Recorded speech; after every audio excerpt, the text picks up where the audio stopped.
অনেক দিন পর বাবার বাড়ি আসলাম, ঈদের পরে আসলে এসেছিলাম। আর এসে দেখি বাসার পাশেই এত সুন্দর শাক হয়ে আছে যে আমার মাথায় নষ্ট হয়ে গিয়েছিল।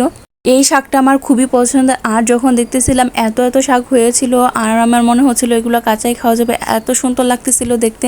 কয়েকদিন টানা বৃষ্টি হওয়াতে এদিকে ঘাস জমেছিল আর এই শাকগুলো বড় হয়ে গিয়েছিল। সচরাচর কিন্তু এখানে এত সুন্দর শাক দেখা যায় না। এটা আমার খুবই প্রিয় আর পছন্দের একটা শাক। এই শাকটা আমি খুবই বেশি পছন্দ করি। আমরা তো এই শাকটাকে হেলাঞ্চি শাক বা সেঞ্চি শাক বলে থাকি। আপনারা কি নামে পরিচিত বলেন তো, কি নামে ডাকেন এই শাকটাকে? শাকগুলো দেখে মনে হচ্ছিল আমি সারাদিন এই শাকগুলো তুলতেই থাকি। আরেকটা কথা বলি, এই শাকগুলো আমার কিন্তু খুবই পছন্দ। আমি বলেছিলাম আমার খেতে যতটুকু না ভালো লাগে, এই শাকগুলো, এই তরতাজা শাকগুলো তুলতে কিন্তু তার থেকে বেশি ভালো লাগে। আর শাকের নিচে কিন্তু পানি জমেছিল, মাত্র বৃষ্টি হয়েছিল, আমি কিন্তু বৃষ্টির মধ্যেও এই শাকগুলো তুলেছিলাম। একদম নিচে পানি জমে গিয়েছিল, তারপরেও কিন্তু আমি মানিনি।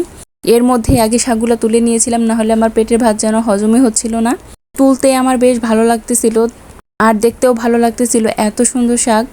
আর আমাদের বাসায় সবাই মোটামুটি এই শাকটা খুবই পছন্দ করে। বাজার থেকে তো অনেক রকমের সবজি কিনে আনা হয়, শাকও কিনে আনা হয়, কিন্তু এই সবজিটা বা এই শাকটা আমার খুবই পছন্দের।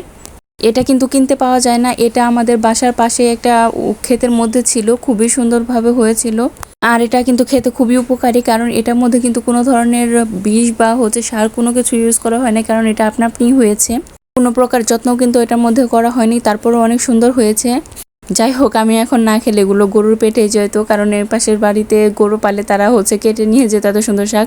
এর জন্য তাড়াতাড়ি করে আমিই তুলে ফেললাম। এটা কিন্তু একদম সত্যি কথা যে আমি এখন যদি না তুললাম তাহলে 2-1 দিনের মধ্যে দেখা যেত গরুর পেটেই চলে যেত। যাই হোক, আপনাদের কাছে এই শাকটা কেমন লাগে অবশ্যই কিন্তু কমেন্ট করে জানাবেন।